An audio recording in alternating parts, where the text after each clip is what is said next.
have a young friend. I say young because he's about the same age as my children. But he's a guy that I've known since literally he was 4 or 5 years old. I've been friends with his dad for more than 20 years now. This young man speaks 8 languages, self-taught in all 8 languages: French, Farsi, English, Spanish, and a few others that I'm not even sure why he would learn. But he speaks all of them, and he speaks them well, and he reads in them, and he writes in them. And he's barely 35 years old. He also, without any training as a mechanic, took apart a rotary engine from an RX-7 all over the inside of his garage, pieces and parts. I saw it. And the next time I went to visit him, the entire car was put back together. Not one YouTube video, not one instruction manual, nothing. And it will start and run with more horsepower than it had when it took it apart. How does that happen? How does that happen? I'm J Loren Norris with Leading Leaders Podcast. Elias is not the only young man that I know who has not only incredible intellectual capacity, but the ability to learn and to adapt in just about any environment. A lot of people, because his family's origin is from Afghanistan, look at him and think that he's Spanish. And so when they speak to him and he speaks back to them in Spanish, all of their foregone conclusions are confirmed. They would never know that he speaks fluently in Farsi as well, more so than I do in English, apparently. But he is a very intelligent young man. There are a lot of people who write him off because of his look or his nationality or his accent if they hear him speak in one of those languages.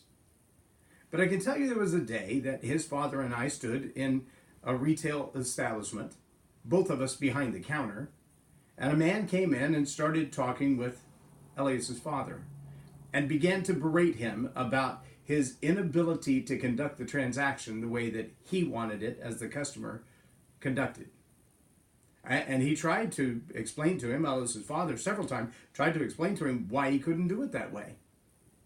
And finally he yells at him, "Go get your boss," and he points to me. Elias's father looked at me in sheer frustration, but trusting me as a friend, said, "Here, take over." And so I explained to the man in almost exactly the same words, but without an accent, why the transaction couldn't be done the way he wanted to, and what another solution might be. We concluded the transaction. Everybody was happy. He walked out the door and said, "Thank you for stepping in and taking over." Here's the irony. Elias's father owned the store and 6 others like it. I didn't even work there. I just happened to be there that day hanging out and having a visit with my friend. But see, we have this mental block. We have these foregone conclusions, these assumptions that we come into relationships with, that we come into encounters with. And we may have predetermined that if this person doesn't have oodles and gobs of success, that I can look at them and be just like them, then I don't even want to be around them. And if I can't figure out that they already know something that I don't know and I need to know it, then I don't have time for them. And often we write people off. I've heard people say straight out, I don't have time for that kind of nonsense. And then they label a type of a person based on their education level or their level of income or their accomplishments. I got to visit a friend's home yesterday. And she and I have been connected for a couple of years in different arenas, but it's the first time I'd been to her home. And actually, I was at her home because of a connection with a friend from across the country that I've only known for 4 days. But because he had a connection with another friend who turns out is a mutual friend of mine that I've known for 5 or 6 years, and she has a lifelong connection with this friend that I've known for a couple of years. See how the circle is going? The odds that I would have ever been in her home otherwise probably slim to none. But in this moment, I visit her home, and on the outside of the door it says, "Solicitors welcome. Network marketers live here." It's a multi-million-dollar home. And you have to ask yourself, how often have we judged someone who's in an MLM or a direct sales company and said, "I don't have time for those kind of people. They don't make any money. They're just always pressing you to join their thing." Well, what if you could? learn from them to be a multimillionaire. I mean, if you had walked up to that multi-million-dollar house and said, I want to know the people that live here. I want to know what they do for a living. I want to know how they made that kind of money. And then found out that it was all those people you had judged and cast aside because they weren't just like you, or because the way they do business is a little different than what you're used to.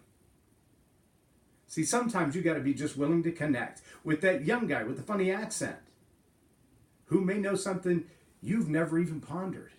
Or with that guy from another country whose accent you can barely understand, and yet he owns the business.